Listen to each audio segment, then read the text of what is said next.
اعوذ باللہ من الشیطان الرجیم، بسم اللہ الرحمن الرحیم۔ الحمد للہ رب العالمین، والصلاة والسلام علی اشرف الاولین والآخرین، سید الانبیاء والمرسلین وخاتم النبیین، سیدنا و نبینا و شفیع ذنوبنا و حبیب قلوبنا، محبوب رب المشرقین والمغربین، جد الحسن والحسین ابی القاسم محمد صلی اللہ علیہ وآلہ وسلم وآلہ الطیبین الطاہرین الغر المیامین المعصومین المظلومین من یومنا ھذا الی یوم الدین، آمین یا رب العالمین، ولعنت اللہ علی اعدائہم اجمعین۔ اللہم صلی علی محمد وآل محمد، اللہم صلی علی محمد وآل محمد۔ جیسے کہ آپ لوگ جانتے ہیں کہ ہمارا عنوان ہے فضائل محمد وآل محمد اور اس کے اثرات نوجوان نسل پہ۔ یہ ایسے مناقب ہیں، ایسے فضائل ہیں، صرف نام ہی لیا جائے، یعنی کہ مائیں اپنے دوران حمل، جب بچوں کے پیدائش کے دوران اور حمل کے دوران جب ایک ذرا سی کروٹ بھی لیتی ہیں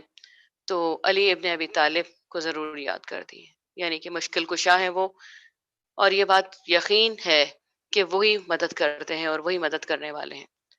اور انہی کی کہا جائے مدد سے ہم بہت ساری مشکلات سے جو ہے بآسانی نکل جاتے ہیں۔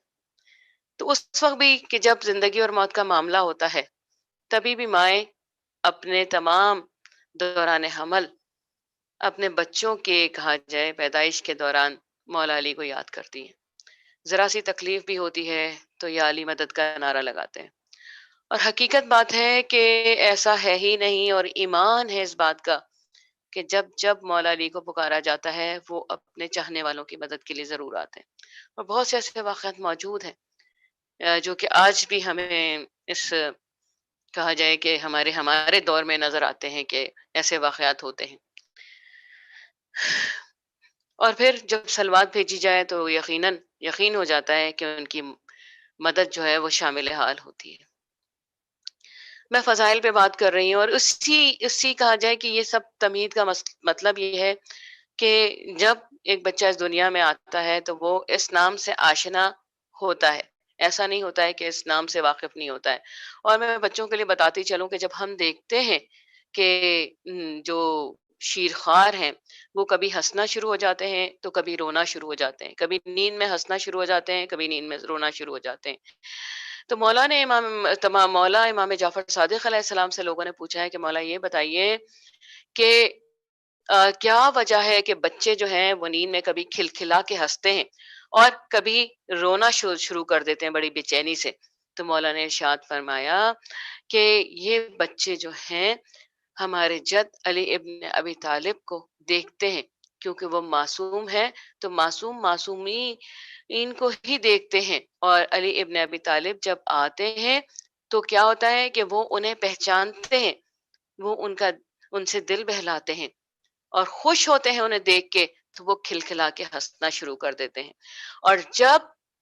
مولا واپس جانے لگتے ہیں تو بچے ان کی مفارقت میں جو ہے رونا شروع کر دیتے ہیں، وہ پلٹتے ہیں، بچے کھلکھلا کے ہنستے ہیں، وہ جاتے ہیں، بچے رونا شروع کر دیتے ہیں۔ تو ہم یہ مظاہرہ کرتے ہیں اور ہم کہتے ہیں کہ فرشتے آئے تھے، نہیں، فرشتے نہیں، علی ابن ابی طالب بچوں کے پاس آتے ہیں کیونکہ وہ ان سے آشنا، ایسے ہی آشنا ہے۔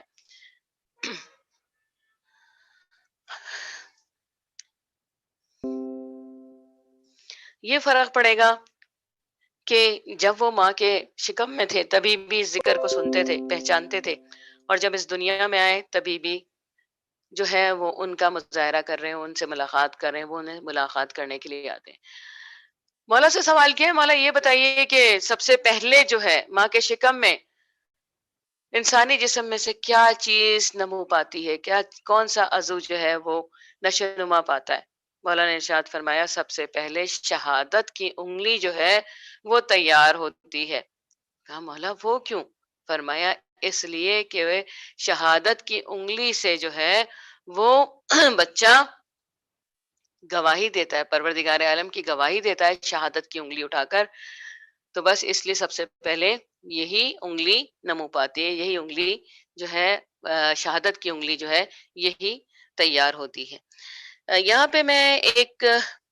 روایت شیخ صدوق سے بیان کروں گی کہ نبی صلی اللہ علیہ وآلہ وسلم نے فرمایا کہ جس کسی کو بھی اللہ تعالیٰ نے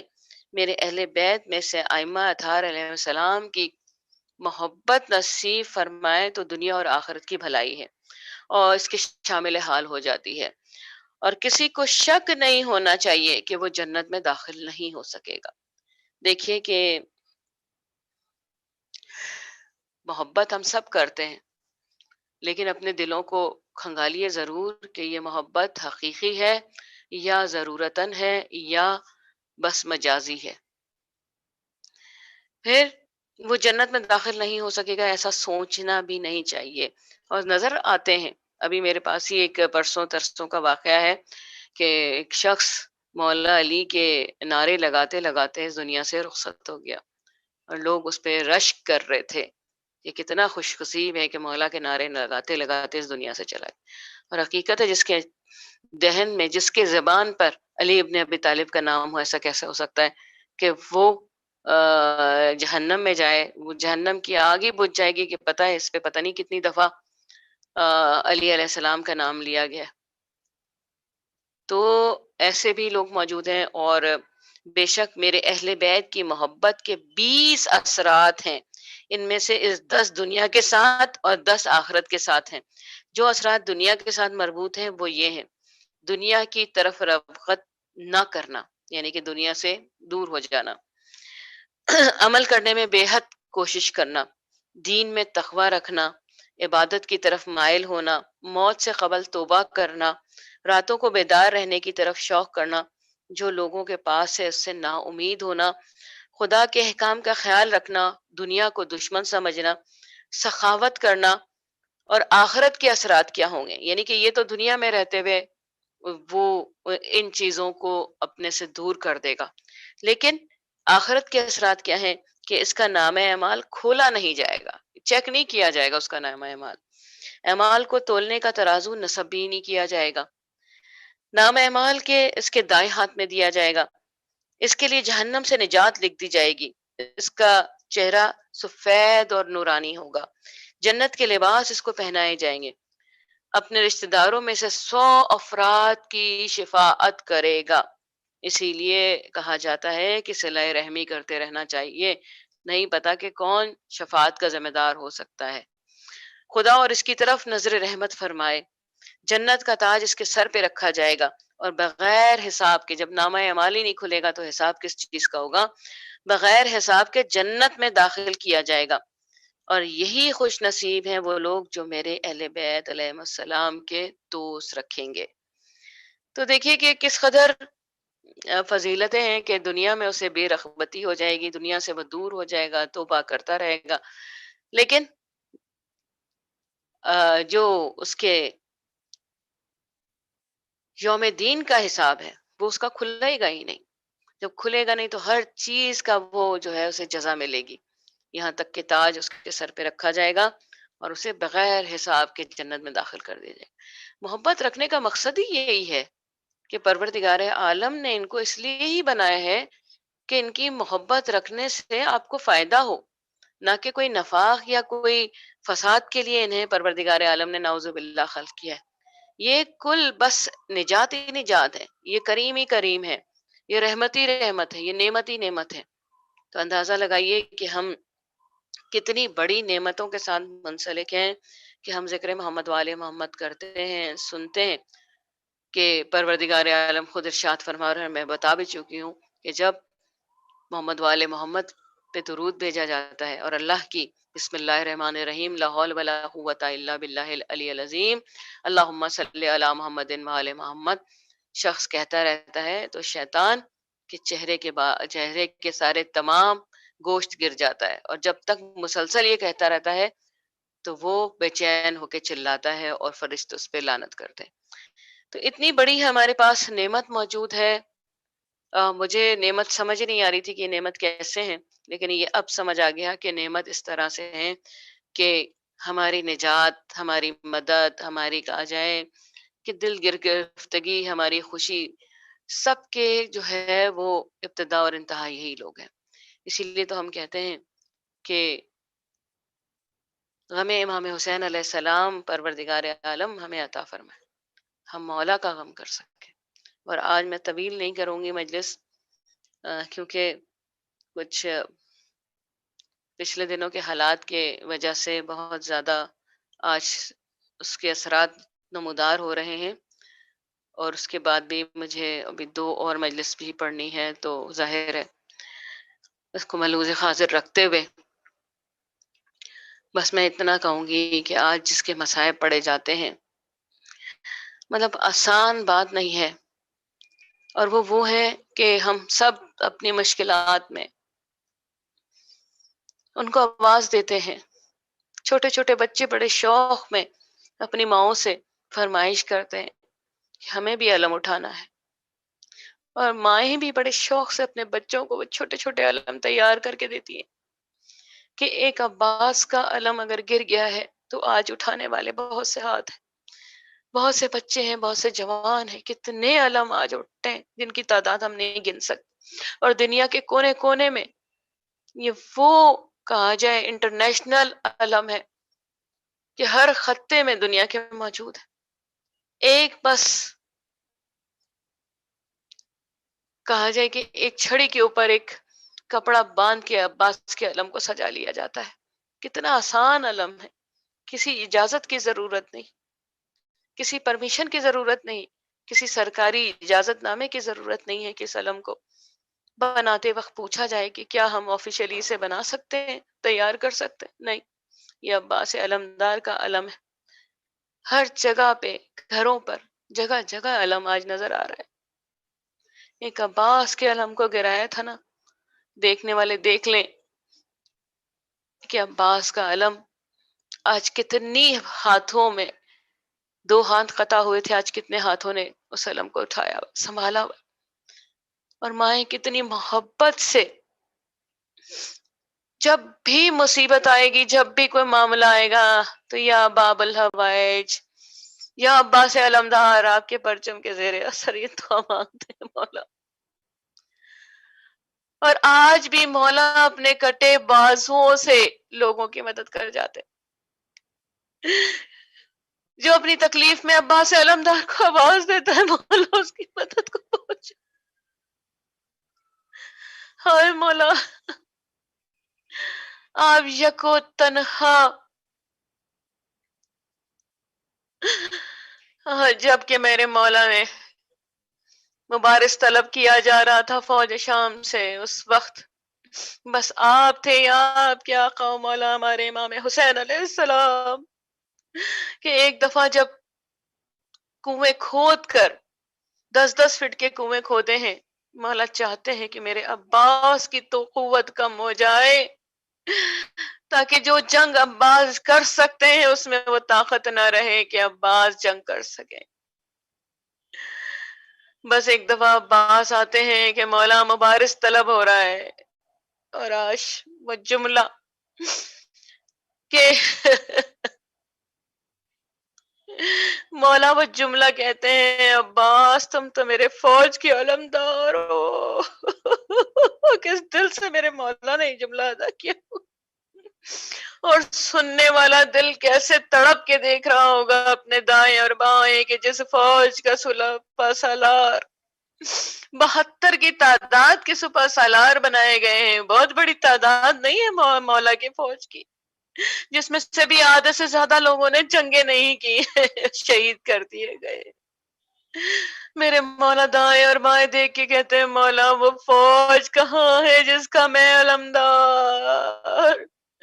ہائے میرے مولا اجازت نہیں دے رہے ہیں، بڑی مشکل ہے،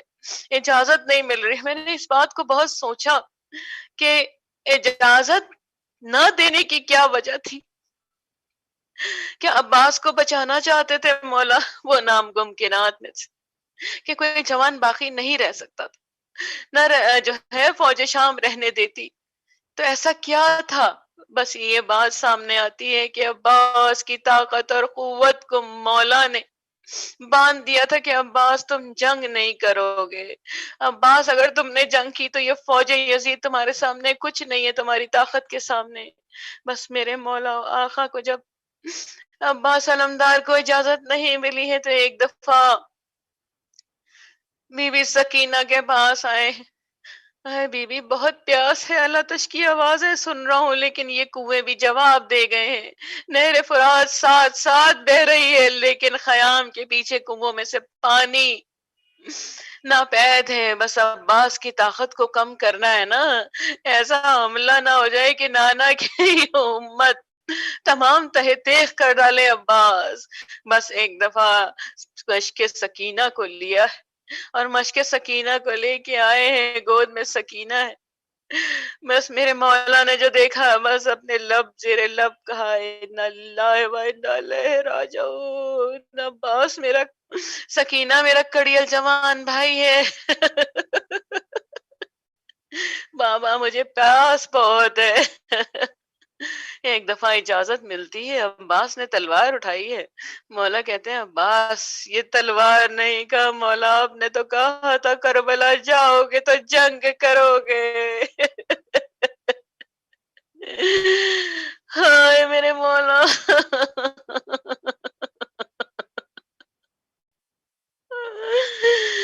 بس عباس اب اس وقت جنگ کرنا جب میرا 12واں آئے گا، 12ویں کے ساتھ جنگ کرنا عباس۔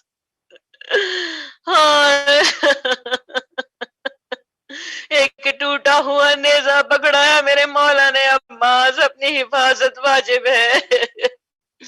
عباس اینا کی رفتار کا اندازہ نہیں ہے کہ گھوڑے کو دوڑاتے ہوئے فرات پہ پہنچے، فرات سے پہرے دار بھاگے، عباس آ رہے ہیں، یہ عباس کا جو ہے جاؤ حشم ہے کہ عباس کا نام سنتے ہی فرات خالی ہو گیا۔ ہائے وہ جو ننھی سی مشق سکینہ تھی کب سے پیاسی تھی، بڑا وقت لگا پانی بھرنے میں، ہائے جلد از جلد کسی طرح سکینہ کو پانی پہنچا دیں۔ ایک دفعہ عباس بہت تیز رفتار میں جو نکلے، ایک شہید میرے مولا کے بائیں ہاتھوں پر ایسی تلوار ماری، ارے بازو جدا ہو گیا۔ جب شقی نے دیکھا کہ یہ مکر و فریب کام کر گیا ہے، دوسرے ہاتھ پہ دائیں ہاتھ پہ تلوار، بس آگے کی ہے کہ تلوار سے ہاتھ جدا ہوا میرے مولا کا، چاروں طرف سے فوج شام گھرائی ہے، ہائے میرے مولا کے ماتھے پر ایسی تلوار یاری، ارے تمام بیجا کندھوں پر آ گیا، لیکن بس یہی ہے کسی طرح سے ارے سکینہ کو پانی پہنچ جائے، ایک مشق سکینہ کو نیچے اپنے چھپا لیا سینے میں، چاروں طرف سے تیر چلے، عباس کی آس آئے مشق سکینہ کے ساتھ جڑی ہے، اس کو کسی طرح سے ارے خالی کر دیا جائے، خیموں میں پانی نہ پہنچے۔ ایک ایسا تیر چلا، مشق سکینہ بھائی عباس کی آس میں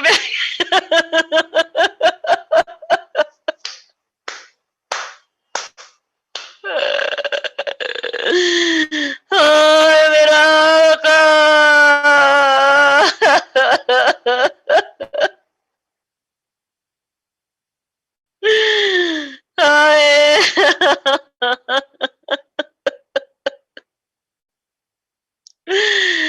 ہائے میرا آقا اکیلے، علم گر چکا زمین پہ ٹھنڈا ہو گیا، پلٹایا ہے حسب وفادار، کس طرح سے خیمے میں جاؤں گا کہ میرے پاس پانی نہیں، پلٹ جا، چاروں طرف سے تیروں تبر چلے۔ مولا امام زمان امام زین اللہ الدین سے کسی نے پوچھا ہے کہ مولا آپ کے چچا تو قمر بنی ہاشم تھے، اتنے طویل تھے لیکن ان کی قبر تو اتنی چھوٹی سی ہے۔ مولا نے کہا فرمایا ارے میرے چچا کے اتنے ٹکڑے کر دیے تھے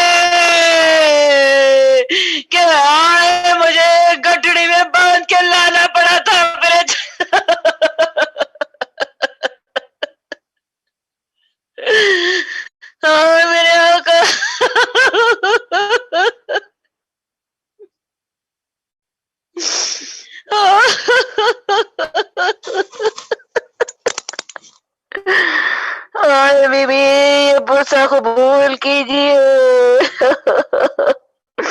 بی بی زینب پرسہ قبول کریے اپنے بھائی کا.